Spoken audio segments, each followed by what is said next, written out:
Y éranse una vez una familia que non tenía muchos perros.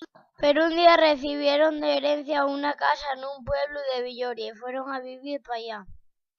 Na casa había ganado y muchos árboles nos que vivían esgiles y pájaros. Los niños del cole ríense de la niña nueva y entonces ella va todas las mañanas murmia a la escuela. Para non cruzarse con los sus compañeros y compañeras o agarrar un camino distinto. El día del crush la niña tuvo una caída de la que tuvieron que escayolarle el brazo. Diva un poco enfocicá por non acabar la carrera, cuando Camín de casa topóse una casa con un perrín pequeño y quedóse con él. Esa noche una de les vaques parió doble, una xatina y un xatín pero guapos. En el parto ayudó el supergochu de la granja. Pasó el tiempo y la vida en la casona del pueblo de Villoria volvióse más llevadera.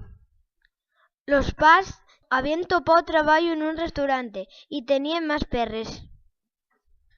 Y la nena, los compañeros apreciabanla en forma y ella estaba contenta.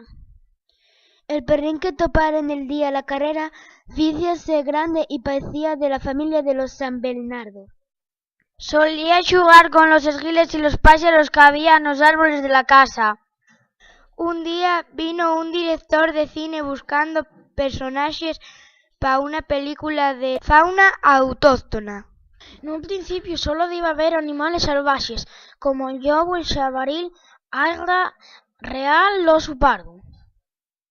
Pero la niña quiso que el director viera cómo el su perro ya era grande, listo, dócil, podía hacer todo lo que él quisiera. Al director pareció una buena idea y el perro convirtióse en el protagonista de la película junto con la nena. Los dos vivían aventuras por Asturias descubriendo los animales de Peñamea. La niña se hizo mayor, convirtióse en una actriz famosa y conocida al mundo entero.